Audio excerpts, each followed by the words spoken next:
Subhanallah.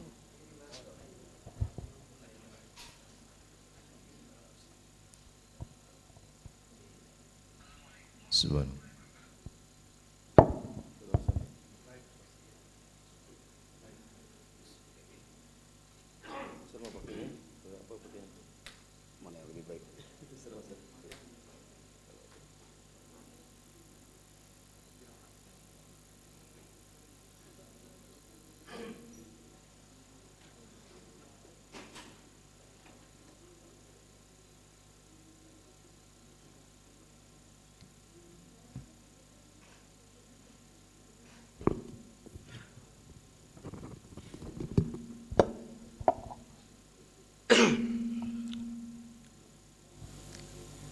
Bismillahirrahmanirrahim.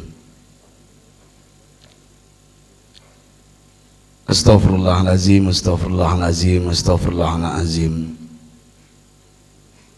Uhayyikum jami'an bitahiyatil Islam. Assalamualaikum warahmatullahi wabarakatuh. Subhanallah wa bihamdihi, subhanallahil azim, adada khalqihi wa ridha nafsihi wa zinata arshihi wa midada kalimatihi. Asyhadu an la ilaha illallah wahdahu la syarikalah wa asyhadu anna Muhammadan abduhu wa rasuluhu la nabiyya ba'dah. Allahumma salli wa sallim ala hadan nabil karim Muhammad bin Abdullah wa ala alihi wa sahbihi wa sallim tasliman katsira, amma ba'du. Rabbi a'udzu bika min hamadati syayatin wa a'udzu bika rabbi ayahdurun. Subhanaka la ilma lana illa ma 'allamtana innaka antal alimul hakim. La haula wala quwwata illa billahil aliyil azim. Allahumma iftah lana qulubana wa alhimna rushdana wahdina ila siratikal mustaqim. Rabbi ishrah li sadri wa yassir li amri wahlul 'uqdatam min lisani yafqahu qawli. Amin ya rabbal alamin. Yang saya muliakan guru-guru saya, alim ulama, cerdik pandai, para abuya, tokoh masyarakat, tokoh adat, tokoh agama yang ada di lingkungan Masjid Baitur Rahmah. Yang saya cintai aparatur pemerintah, Pak RT, Pak RW, yang rajin menjadi pejuang subuh pada pagi ini. Mudah-mudahan kita doakan di Indonesia semua pejabat subuhnya ke masjid. Amin ya rabbal alamin. Dan itu yang saya rindukan. Sebelum pulang ke Indonesia setelah S3, saya merindukan subuhnya umat Islam itu sama dengan Jumatnya. Kalau itu sudah terjadi, demi Allah saya bersumpah di masjid ini, Indonesia tidak akan punya hutang lagi, karena Allah didahulukan. Yahfadillah yahfazka. Jagalah Allah, maka Allah akan menjaga kita. Wabil khusus yang saya cintai pengurus masjid Baitur Rahmah, Baitur Rahman, Baitur Rahman, Baitur Rahman. Mudah-mudahan ketua beserta jajarannya kompak sampai ke surga. Amin ya rabbal alamin. Ayah bunda bapak ibu yang saya cintai, bahagia rasanya pagi ini saya sampai di masjid ini. Mudah-mudahan pertemuan ini diberkahi Allah Subhanahu wa taala. Berselawat kita tak bosan tak jenuh kita menyampaikan kepada junjungan kita. Beliau seorang reformis yang tidak pernah mengemis hidupnya. Beliau seorang proklamator yang tidak pernah koruptor, pembawa amanah yang tidak pernah berkhianah, pembawa risalah, belajarkan kepada kita akhlakul karimah. Makanya beliau menyampaikan untuk kita umatnya, innama bu'istu liutammima makarimal akhlak. Beliau besar bukan karena jabatan, pangkat, kedudukan. Beliau besar bukan karena harta benda yang beliau miliki, tapi beliau Allah besarkan karena akhlak yang luar biasa. Dari kecil beliau sudah diberi gelar Al-Amin, yang dapat dipercaya, jujur orangnya, dan kita merindukan kejujuran itu. Ayah bunda bapak ibu yang saya cintai, pagi ini tidak berpanjang kalam, saya ingin memberikan tajuk materi. Ya, saya yakin di sini adalah orang-orang luar biasa, orang-orang hebat yang rutin istiqomah untuk mendengarkan kajian. Pagi ini saya ingin berbicara tentang sukses dalam ibadah, gagal dalam bermuamalah. Betapa banyak kita lihat orang rajin ibadahnya, rajin ke masjidnya, termasuk saya dari kecil di Tanah Abang. Pak Haji Panji Tanah Abang itu belum zuhur udah di masjid dia, belum asar udah di masjid dia, ibadahnya rajin. ke masjidnya rajin, zikirnya rajin, tilawahnya rajin, tahajudnya rajin, duhanya rajin, luar biasa. Bahkan sampai jidatnya pun hitam. Karena biasa, saya juga hitam dulu ini. Dulu ya. Dan ternyata ayah bunda bapak ibu secara vertikal, kalau bahasa kitanya hablum minallahnya baik, bagus. Tapi hablum minan nas, nah ini ketika rajin beribadah, rajin berzikir, rajin mungkin melakukan aktivitas untuk pribadinya, pulang ke rumah kopi terlambat, piring pecah, mulutnya kotor, bertetangga tidak bisa, disuruh gotong royong dibayar sama dia 50.000 orang lain yang bekerja, bersosial tidak ada. Betapa banyak hari ini ayah bunda bapak ibu, orang secara pribadinya untuk Allah bagus, hablum minallahnya bagus, secara vertikal bagus, tapi horizontalnya dipertanyakan, amburadul. Makanya dalam kitab, nah ini yang pernah saya baca, kitab Mukasyafatul Qulub karangan Imam Ghazali, di sini dikisahkan ayah bunda, diceritakan tentang seorang ahli ibadah, ahli tahajud, ibadahnya luar biasa, bahkan dari balik sampai menjelang masa tuanya nggak pernah absen untuk qiyamul lail. Namanya Abu bin Hashim. Namanya Abu bin Hashim. Bahkan dalam riwayat diceritakan beliau punya surau sendiri, beliau punya tempat ibadah sendiri, musola sendiri untuk bermunajat kepada Allah. Sepertiga malam sudah bangun dia, sudah mandi, sudah rapi, sudah wangi, rutin istiqomah sampai menjelang subuh. Dan itu kebiasaannya. Singkat cerita, ternyata Abu bin Hashim ini ketika, kalau bahasa kita hari ini jam 3 pagi, dia pergi ke sumurnya untuk mengambil air wudhu.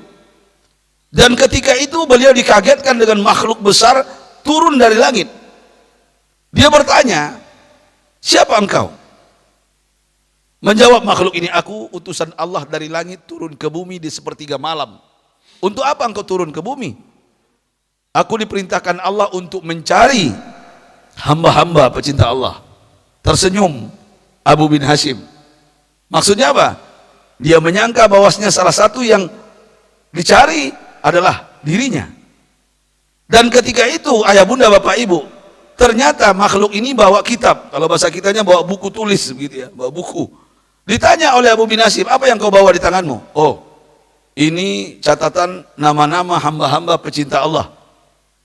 Kalau begitu bolehkah aku request, kalau bahasa kita hari ini, bolehkah aku minta kepada engkau, tolong adakah namaku di dalam itu? Apa kata makhluk ini ayah bunda bapak ibu? Ditengok oleh makhluk ini, ternyata apa katanya? Mohon maaf Tuhan, namamu tidak ada. Namamu gak ada. Dengan tersenyum menyeringai, kalau bahasa kitanya Abu bin Hashim, gak mungkin namamu gak ada. Setiap malam, sepertiga malam aku bermunajat, aku bangun, aku bermanja-manja dengan Allah, gak mungkin namaku tak ada. Kau tengok kembali, kau lihat kembali dari A sampai Z, begitu bahasa kitanya. Makhluk ini melihat dengan seksama, mencari satu persatu. Ternyata apa katanya? Mohon maaf Tuhan, sudah ku cari dari A sampai Z, ternyata namamu tidak ada. Tersungkur Abu bin Hashim, meratap dia, menangis dia. Dia tidak pernah menyangka namanya tidak tertulis di antara pecinta-pecinta hamba Allah yang bangun sepertiga malam. Kenapa namaku tidak ada? Apa masalahnya? Apa salahku? Apa jawaban makhluk ini? Mohon maaf Tuhan, setiap aku turun ke langit bumi, aku menatapmu, aku melihatmu, aku tahu engkau luar biasa. Tapi ketika aku ingin menulis namamu, Allah melarangku. Jangan tulis namanya. Jangan tulis namanya. Allah melarangku. Kenapa Allah melarang? Apa salahku? Apa dosaku? Aku sudah melakukan yang terbaik untuknya. Apa jawaban makhluk ini, tuan-tuan? Sidang jamaah subuh yang dimuliakan Allah.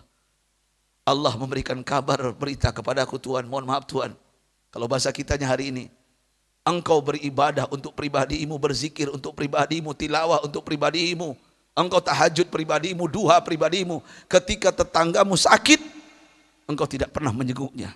Ketika tetanggamu kelaparan, engkau tidak pernah membantunya. Mohon maaf Tuhan, satu lagi, Allah berpesan kepada aku, tempatmu bukan di surga. Tempatmu bukan di surga.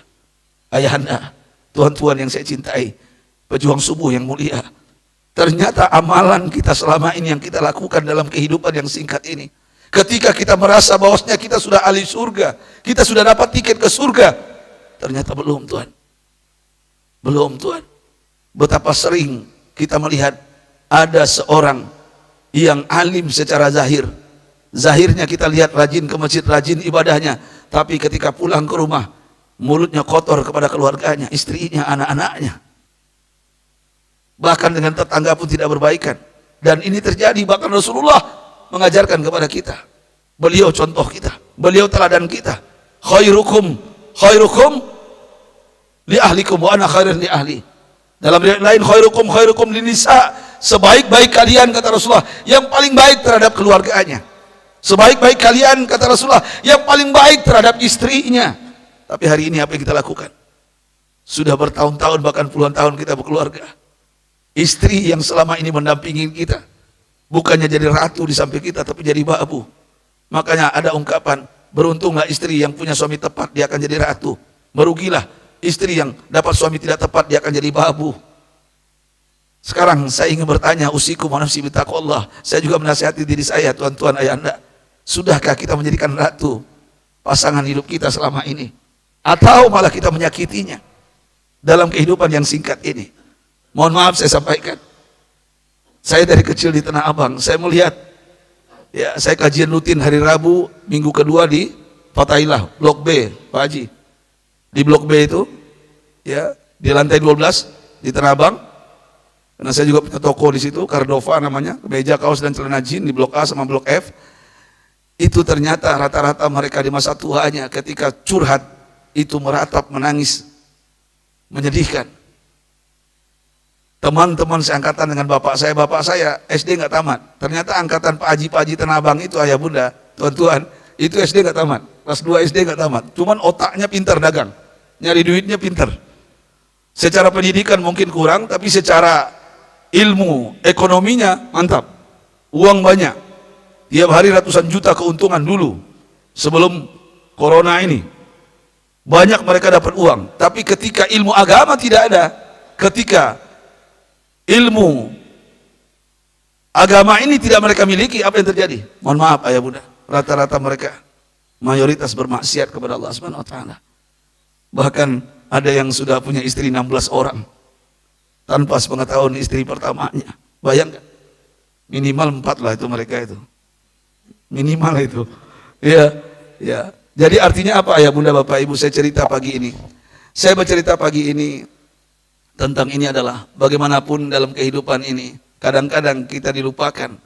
Mungkin kita merasa sudah hebat, sudah luar biasa, tapi dalam realita kenyataannya, dalam berumah tangga saja, nggak usah berbicara dengan berjiran, bertetangga, nggak usah berbicara bermasyarakat, tapi dengan keluarga saja. Kadang-kadang orang di luar memandang kita ahli ibadah, tapi ketika sampai di rumah, istri kita takut kepada kita, anak-anak lari tunggang langgang karena akhlak kita. Tuan-tuan, ayahanda yang saya cintai, Rasulullah mengajarkan kepada kita, Nabi kita mengajarkan kepada kita bagaimana beliau memuliakan pasangan hidupnya. Kalau ingin selamat, beliau ahli ibadah, ahli tahajud, sampai kita tahu, ya, sampai kita tahu beliau ibadahnya luar biasa. Bahkan ditanya oleh sahabat kepada Aisyah bagaimana akhlaknya baginda Nabi, karena khuluqul Quran. Akhlak beliau Al-Quran. Beliau istiqomah, tapi dengan keluarga beliau luar biasa hebatnya. Satu saja saya cerita pagi ini menjelang Isyraq. Rasulullah, ayahanda, tuan-tuan, dalam riwayat yang pernah saya baca, hampir 2 hari beliau belum makan. Wajah beliau pucat, bibir beliau gemetar, tangan beliau tuh ketika tausiah ba'da asar itu gemetar, saking laparnya. Bahkan dalam riwayat itu di perut beliau diikat, ada batu di perutnya untuk menahan lapar. Yang saat itu para sahabat menatap wajah beliau, ada yang meneteskan air mata, ada yang melihat dengan rasa iba. Ketika beliau turun dari mimbar, ditanya, ya Rasulullah, aku lihat wajahmu pucat, kau gemetar, ada apa? Hampir 2 hari aku belum makan. Hari ini aku berpuasa. Apa kata sahabat ini? Aku bawa lukmah sepotong daging, kalau bahasa kita khubus roti. Ambillah ya Rasulullah. Nanti ketika maghrib makanlah roti ini agar engkau tidak sakit. Syukran jazilan. Makasih sahabat. Ketika roti ini beliau ambil, ketika menjelang berbuka puasa, apa yang beliau lakukan? Ayah bunda, tuan-tuan. Ketika hendak memakan roti ini setelah makan kurma, kalau bahasa kitanya hari ini, beliau membaca bismillah dan beliau beristighfar minta ampun kepada astagfirullah. Yang beliau ingat istri beliau Aisyah radhiyallahu anha. Aisyah belum makan, ya Allah. Aku akan makan roti ini sampai di rumah nanti. Setelah tazkirah ba'da isya, aku akan pulang, aku akan suapi Aisyah dan aku minta Aisyah menyuapi aku makan. Allahu Akbar. Setelah isya beliau tazkirah. Perjalanan panjang yang luar biasa, beliau pulang ke rumah membawa roti dengan gembira, ingin makan berdua dengan pasangan hidupnya bidadarinya. Tahukah ayahanda, tuan-tuan, sesampai di rumah kalau bahasa kita sudah tengah malam, dini hari jam 1 pagi mungkin bahasanya begitu. Beliau masuk rumah, Aisyah tertidur. Apakah beliau bangunkan Aisyah? Tidak, Tuhan. Apakah beliau bangunkan Aisyah? Aisyah bangun sayang. Tidak, beliau menatap wajah saja, sudah mengerti, sudah paham istrinya capek, letih, penat. Beliau nggak bangunkan. Inilah suami yang luar biasa hebatnya itu, misali itu. Suami contoh teladan bagi kita. Beliau tidak bangunkan. Kalau bahasa kitanya begini, ini kayaknya istriku capek habis menyuci 3 baskom. Dulu belum ada laundry, belum ada mesin cuci. Beliau membayangkan, artinya apa? Beliau paham psikologi istrinya. Beliau letakkan roti itu di samping wajah Aisyah. Maksudnya apa? Agar Aisyah mencium bau aroma roti dan bangun sendiri. Allahu Akbar. Dan ketika itu ayahanda, tuan-tuan, apa yang terjadi? Ketika beliau letakkan roti, Aisyah nggak terbangun. Beliau tahajud, beliau sholat malam. Setelah beberapa rakaat beliau datang lagi, Aisyah belum terbangun juga. Sampai menjelang subuh, Aisyah tidak bangun, belum bangun. Beliau berazam pada diri beliau, akan aku makan roti ini setelah subuh. Aku pulang, Aisyah sudah dandan, sudah cantik, sudah rapi. Aku akan suapi Aisyah dan aku minta Aisyah menyuapi aku makan. Tuan-tuan yang saya cintai, apa yang terjadi setelah itu? Setelah subuh seperti ini, beliau tazkirah sebentar, beliau pulang ke rumah. Beliau lihat wajah istrinya keluar, cantik luar biasa, pipinya kemerah-merahan. Maka beliau beri gelar, ya Khumairah. Wahai pipinya yang kemerah-merahan, ini panggilan kesayangan. Bagaimana dengan kita hari ini? Sudahkah kita panggil istri kita dengan kata-kata indah? Sudahkah kita bermuamalah dengan baik dengannya? Jangan lagi kita mengaku akan menjadi ahli surga kalau dia tidak menjadi ratu di dalam rumah tangga kita. Tuan-tuan, tersenyum Aisyah. Melihat suaminya awalnya tersenyum, tapi ketika mendekat, Rasulullah saat itu dalam keadaan pucat. Aisyah, semalam aku bawa roti sayang. Aku ingin makan berdua pagi ini dengan engkau. Aku ingin menyuapimu dan aku minta engkau menyuapi aku makan pagi ini. Tersentak Aisyah melihat wajah suaminya pucat, bibirnya gemetar, tangannya pun gemetar ketika memegang pundaknya, bahunya. Ya Rasulullah, maafkan aku istrimu, aku durhaka kepadamu, aku zolim. Bingung Rasulullah, ada apa Aisyah? Mana rotinya sayang? Ambil rotinya, kita makan berdua. Ya Rasulullah, aku tidak tahu engkau lapar ya Rasulullah. Aku berdosa kepadamu, aku zolim, aku durhaka. Hukumlah aku di dunia, aku tidak ingin dibakar api neraka. Aku tidak ingin menjadi istri yang durhaka kepada suamiku. Ada apa Aisyah? Sampai saat itu Aisyah jatuh di pangkuan suaminya. Aku zolim ya Rasul, aku zolim suamiku. Aisyah, engkau tidak zolim sayang, ada apa ini? Aisyah mengatakan, ayahanda, ya Rasulullah, aku tidak tahu engkau lapar. Roti yang kau letakkan di samping pipiku tadi malam, barusan tetangga jiran datang kepadaku, 2 hari 2 malam juga belum makan, aku berikan kepadanya. Aku tidak tahu engkau lapar ya Rasulullah. Aku zolim, aku durhaka ya Rasulullah. Hukumlah aku di dunia ini, aku tidak ingin dibakar api neraka. Apa jawaban seorang yang mulia ini tuan-tuan? Diangkatnya istrinya, dipeluknya dengan erat, dicium pipinya sambil berbisik di telinganya, uhibbuki hubban syadidan hubban amiqan. Aku mencintaimu Aisyah seperti lautan samudra yang dalam. Aku bahagia di sampingmu. Engkau tidak zalim sayang. Engkau tidak durhaka kepada suamimu. Engkau mengamalkan sunnahku. Man kana yu'minu billahi wal yawmil akhir falyukrim jarahu. Siapa yang beriman kepada Allah, beriman pada hari kiamat, dia pasti memuliakan tetangganya. Kau mengamalkan sunnahku sayang. Aku bahagia. Jangan bersedih sayang. Dibisikkan lagi di telinganya. Izinkan Aisyah, aku menambah puasaku 1 hari lagi. Izinkan aku menambah puasaku 1 hari lagi. Ini akhlak yang mungkin jarang kita mendengarnya, tuan-tuan ayahanda. Seandainya hari ini terjadi oleh kita, kita pulang bekerja di kota Palembang, macet, kita nggak bawa mobil, bawa motor, hujan badai, spion hilang ditabrak dari belakang, ban kempes ditilang polisi pula, gaji ditunda di kantor, sampai depan rumah kita lapar, ada sate Madura, contoh, kita beli 50 tusuk, bawa pulang, anak 7, laki-laki semua, contoh, sampai di rumah, bilang ke istri, sayang, abang lapar sayang, gaji ditunda, motor bermasalah, tolong masukkan ke piring, abang mau makan sate Madura. Iya bang, kita pergi ke kamar, istri pergi ke dapur, anak yang 7 melihat ada ciuman bau sate Madura ke dapur semuanya. Ternyata Pak RT datang, mohon maaf Pak RT, ini contoh. Pak RT, saya minta maaf, ini contoh aja. Apa kata istri? Bang, ada Pak RT depan, tamu. Oh iya, saya ganti pakaian dulu. Setelah itu kita ke depan, anak kita yang 7 ke dapur dengan istri kita, melihat sate Madura, apa yang terjadi kira-kira? Mereka berebut, perang dunia ketiga pun terjadi. Pak RT datang berbincang sebentar, setelah itu Pak RT pulang. Kita datang ke dapur karena lapar. Apa yang kita lihat tuan-tuan? Ternyata anak-anak kita berebut sate, tinggal tusukan. Satenya habis, tusukan tinggal. Anak kita meloncat dari jendela, lari melihat bapaknya. Ada yang lari ke bawah lemari, ada yang lari di balik pintu, ada yang meloncat dari jendela karena takut melihat bapaknya. Tapi istri nggak sempat lari pak, terdiam. Kuah sate ada di pipinya, sisa. Apa yang kita lakukan kira-kira? Apa yang kita perbuat kira-kira?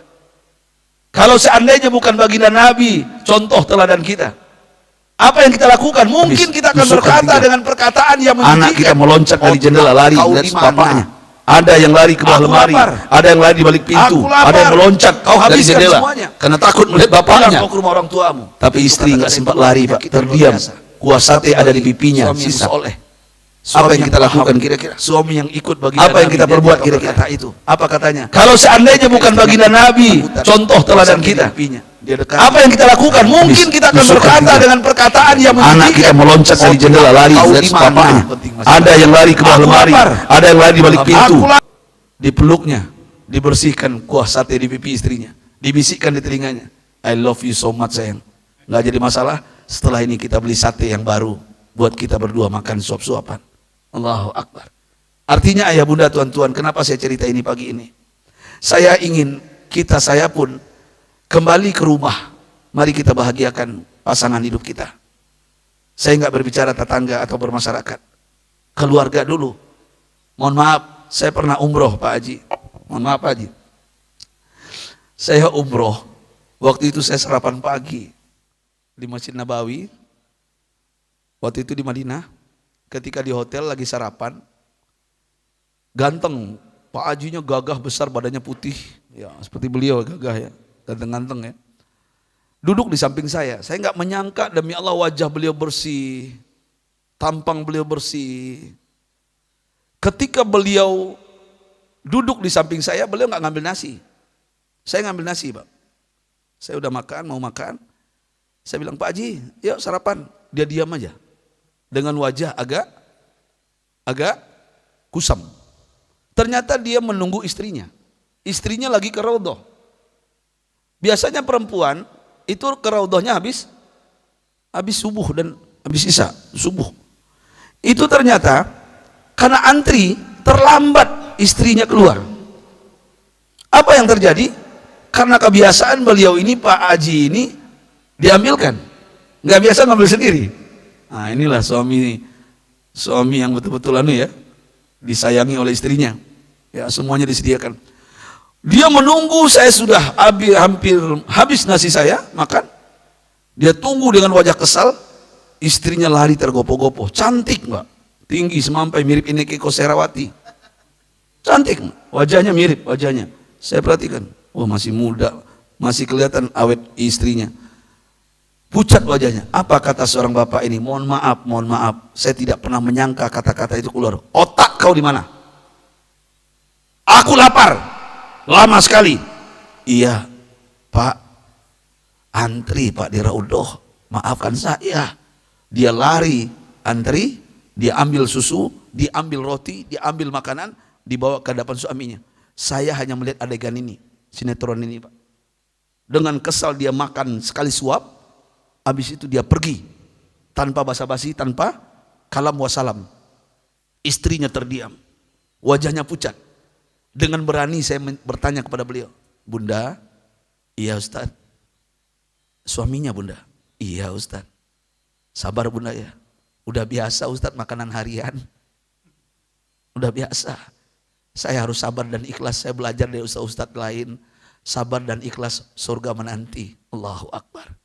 Walaupun batin beliau tersiksa, ayahanda, tuan-tuan. Karena beliau dapat pengajian di majlis taklim, harus sabar menghadapi suami. Beliau sabar, walaupun menderita, ditahannya, walaupun tanpa ungkapan. Mohon maaf, istri bisa memaafkan Pak, tapi sulit melupakan dosa-dosa kita. Betul nggak? Benar nggak? Betul nggak? Dia bisa memaafkan kita Pak, tapi apapun yang keluar dari mulut kita, dia akan sulit melupakannya. Makanya pagi ini, setelah ini, saya berpesan pada diri saya dan kita semua. Pulang dari sini ayahanda, tuan-tuan yang masih punya istri, pulang dari sini. Cukup sudah, ambil tangannya. Ambil tangannya, buang ego kita. Cium tangannya. Kalau perlu basuh kakinya. Kalau perlu minum airnya. Di hadapannya. Dan katakan kepadanya, kata maaf, banyak dosa kita Pak. Dari berpakaian sampai telanjang bulat, dia tahu siapa kita. Peluk dia. Sekali-kali buang ego kita Bapak Ibu. Tuan-tuan, ambil tangannya, minta maaf kepadanya. Dan bisikkan di telinganya. Di mana lagi kau simpan barang tuh yang lainnya? Halo? Halo? Cukup sudah menyakitinya Bapak Ibu. Yang dibutuhkan istri kita hari ini kejujuran, bukan kepintaran. Betapa banyak orang pintar Pak, tapi gak jujur. Benar gak? Yang dibutuhkan pasangan kita hari ini, suami yang romantis, beretika, berakhlak, beradab. Bukan suami yang hanya berilmu. Untuk apa profesor, doktor, antum lahu? Kalau mulutnya berbisa. Lebih berbisa daripada ular. Tanya kepada istri kita. Ayahanda, saya belajar psikologi ini. Saya belajar dari Tanah Abang. Hari Selasa malam, pada maghrib sampai isya, saya ngisi di kebun kacang. Rata-rata masa tua Pak Haji itu menangis meratap. Kalau sudah konsultasi Pak, di masa setruknya, di masa tuanya, Ustadz Oren, banyak dosa saya. Diampunkan gak dosa saya Ustadz? Saya bohongin bini selama ini bertahun-tahun. Ternyata istri muda menghabiskan harta saya. Dan saya kembali kepada yang tua. Mayoritas begitu ayahanda. Tuan-tuan, mayoritas begitu. Mayoritas begitu demi Allah. Saya tidak bercanda ini kalau saya ceritakan Bapak Ibu, tuan-tuan. Banyak kisah.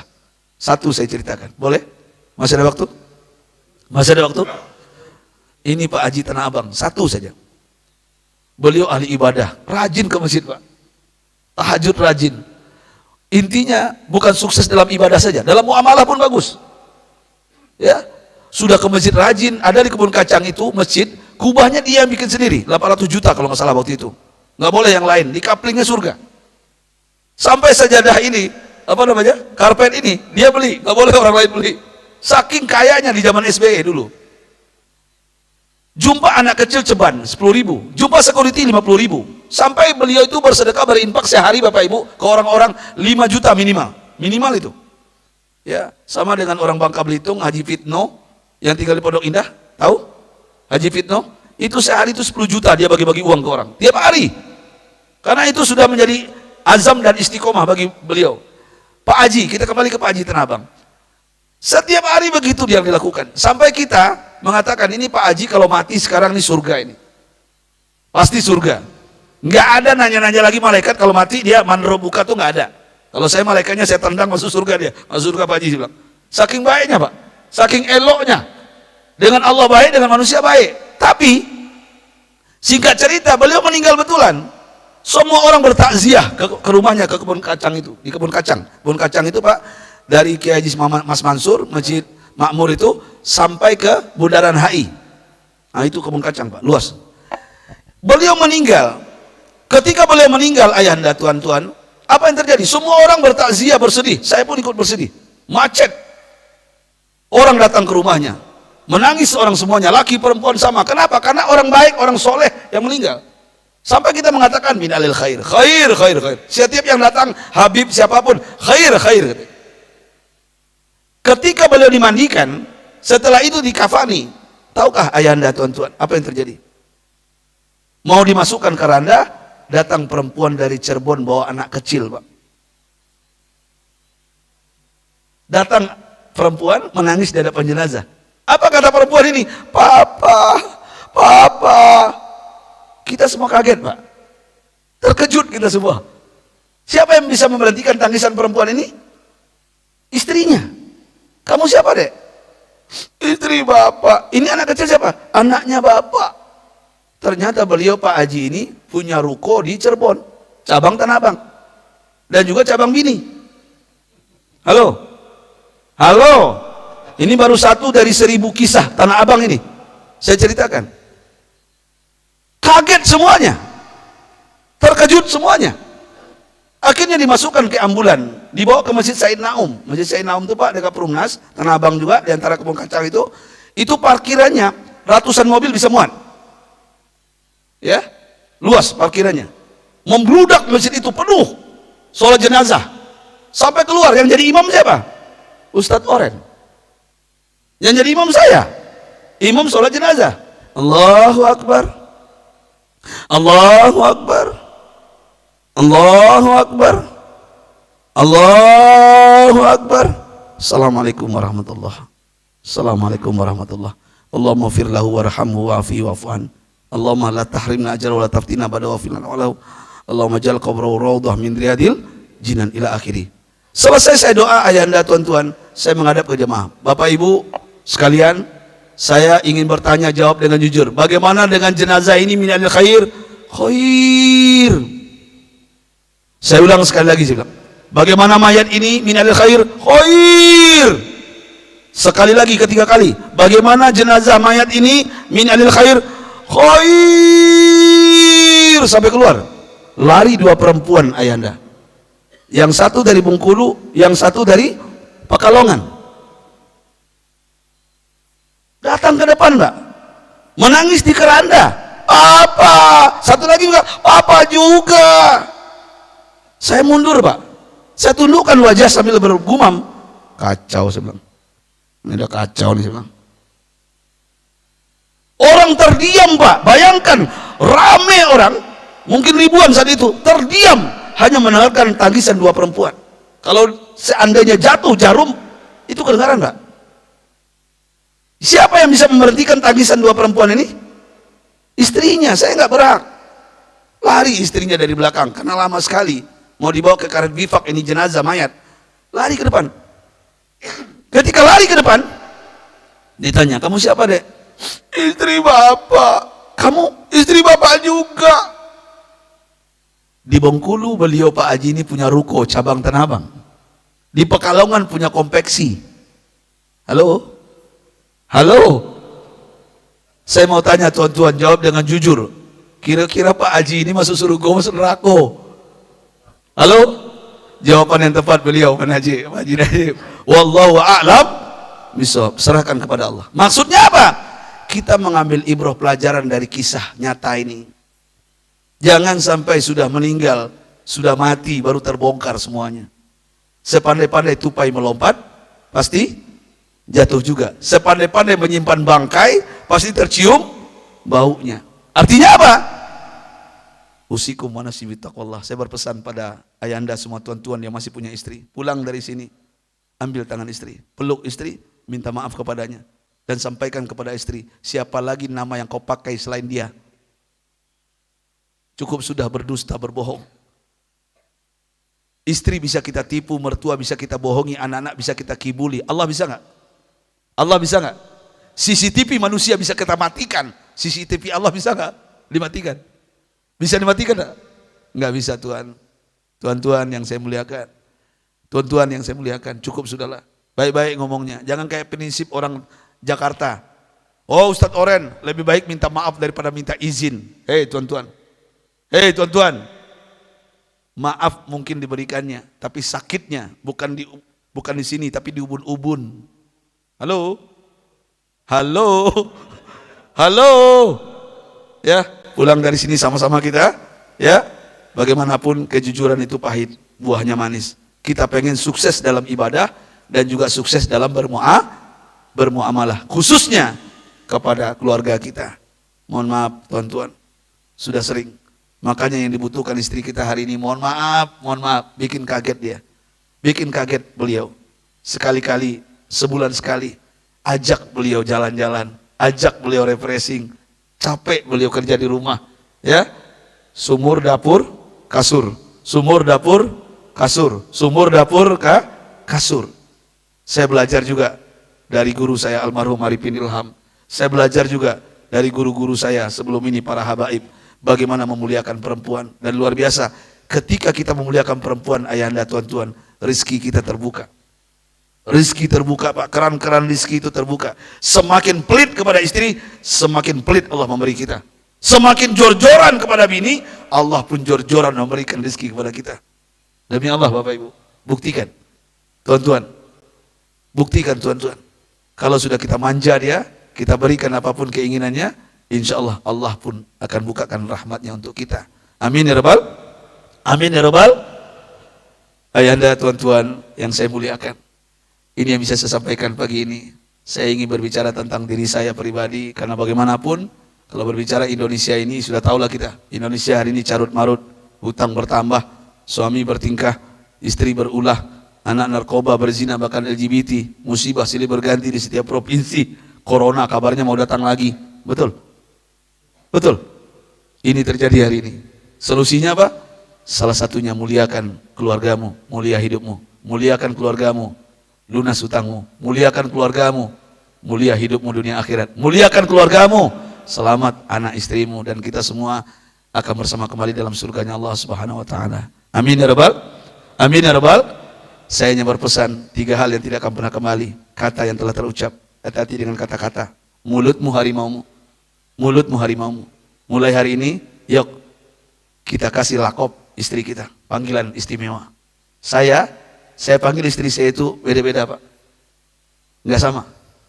Ada panggilan mesranya. Kita cuma satu saja susah ngasih nama mesra. Betul nggak? Ya, gendut, istri panggil gendut, iya marahlah dia. Ya kan? Gendut, marahlah dia. Stres dia itu. Nanti stroke, habis itu stop, mati mendadak dia. Ya, kalau gemuk panggil aja. Wow, luar biasa. Ya, apa kek? Silakan kasih nama masing-masing. Itu biasanya kesukaannya ada. Jadi tuan-tuan, kata-kata ini hati-hati. Mulutmu harimaumu. Man kana yu'minu billahi wal yawmil akhir falyakul khairan aw liyasmut. Siapa yang beriman pada Allah, beriman pada hari kiamat, katakan yang benar atau lebih baik diam. Diam itu emas, berbicara itu perak. Tapi berbicara hikmah dan dakwah kepada keluarga, itulah intan permata. Yang kedua, yang tidak akan pernah kembali adalah waktu yang telah berlalu. Waktu ini berlalu Pak. Saya lihat wajah-wajah ini, wajah-wajah 60 tahun ke atas banyak. Betul? Ya? 50 tahun ke atas. Waktu begitu cepat berlalu.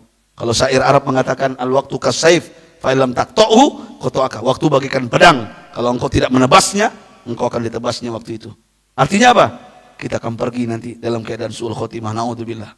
Na'udzubillah. Pergunakan waktu dengan sebaik-baiknya. Sisa ini, masa sehat sebelum datang sakit, masa muda sebelum tua, masa senggang sebelum sempit, dan masa hidup sebelum kematian menjemput kita. Karena hidup sementara, hidup enggak lama. Wa inna yauman inda rabbika ka'alfi sanatin mimma ta'udun. Dan sesungguhnya kata Allah, surah Al-Hajj ayat 47, satu hari di akhirat nanti tuan-tuan sama dengan 1000 tahun di dunia ini. Maksudnya apa Ustaz Oren? 3 jam kita hidup di akhirat nanti, 3 jam itu sama dengan 125 tahun kita hidup di kota Palembang ini. Maksudnya apa Ustaz Oren? 1,5 jam di akhirat nanti tuan-tuan. Itu sama dengan 62,5 tahun kita hidup di dunia. Pertanyaannya, umat Nabi Muhammad berapa tahun umurnya? Berapa tahun? A'mari ummati ma baina sittina ila sab'ina sanatan. Umur umatku kata beliau di antara 60 sampai 70 tahun. Dan saya lihat wajah-wajah ini sudah hampir 60 tahun. Lalu Isanjo, waspadalah, waspadalah, waspadalah. Cukup sudah. Saya tidak menakut-nakuti. Dalam kitab yang pernah saya baca, orang kalau sudah berumur 60 tahun ke atas, malaikat Israel pencabut nyawa masuk rumah kita tuan-tuan sehari semalam 70 kali. Halo? Halo? Ya, ya, waktu tidak akan pernah kembali. Yang ketiga, al-farok, peluang, kesempatan, hanya datang sekali. Pergunakan kesempatan ini dengan baik, jangan sia-siakan. Yang jelas intinya, mari kita jaga kehidupan yang singkat ini. Kalau bahasa Kiai saya digontor dulu, berani hidup, tak takut mati. Takut mati, jangan hidup. Takut hidup, mati saja. Nah itu pesan beliau. Tuan-tuan, ayanda yang saya cintai, mudah-mudahan kita jumpa di lain kesempatan. Saya minta maaf, ya masih rindu dengan ceramah saya. Mungkin buka YouTube, ada juga ya. Saya tidak pandai bermain media. Saya hanya Ustadz kampung ke kampung. Silakan tonton saja, biasanya dia merekam, masukkan ke YouTube. Tulis saja Ustadz Oren, UST Orange. Banyak di sana, bantu adik-adik ini yang bikin videonya. Tapi jangan lupa, setelah nonton video ceramah saya, like, share, and subscribe. Nah, itu katanya. Mudah-mudahan dapat pahala jariah. Amin ya Rabbal. Yang kedua, bapak-bapak, tuan-tuan, saya buka konsultan rumah tangga, perceraian, biro jodoh, dan poligami. Sudah 4 tahun 10 bulan, hampir 5 tahun. Alhamdulillah, sudah lama saya buka konsultasi ini. Jamaah saya di Hong Kong, di Korea, di Singapura, di Malaysia, yang mau cerai rujuk lagi, karena curhat rumah tangga. Jamaah saya di Papua, di Fakfak, kampungnya Ngabalin itu, pernah curhat dengan saya. Tiap malam smackdown sama lakinya katanya, akur lagi. Alhamdulillah, karena konsultasi rumah tangga ke saya. Silakan tuan-tuan yang mau bertanya tentang rumah tangga, bagaimana agar kembali cinta itu kepada istri yang mungkin sudah membosankan, menjenuhkan, apa solusinya, apa caranya, WA saja. Bagaimana mendidik anak menjadi soleh, hafal Quran, dengan orang tua mertua, dengan tetangga, semuanya silakan WA saja, gratis, nggak perlu bayar. Ya, jamaah masjid dari Aceh sampai India gratis, nggak perlu bayar. Kecuali yang datang ke rumah saya ke Depok, ke Tanah Abang bayar.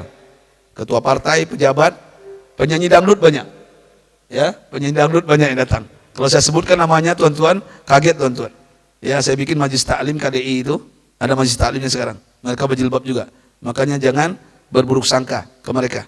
Ada saatnya mereka dapat hidayah.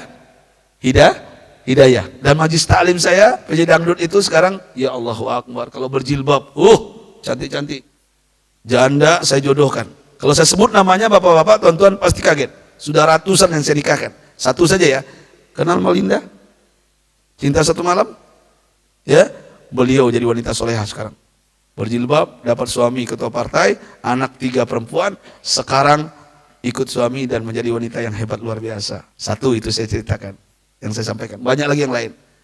Mereka datang ke rumah saya, ya Ustadz saya pengen begini, kedua, ketiga, keempat. Nggak bisa, saya bilang, harus proporsional. Saya hitung per jam Pak. Yang datang ke rumah saya hitung per jam 5 juta.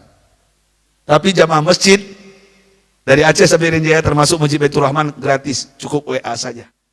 Ya, 0812 66 34 6539. Saya ulang 2 kali lagi.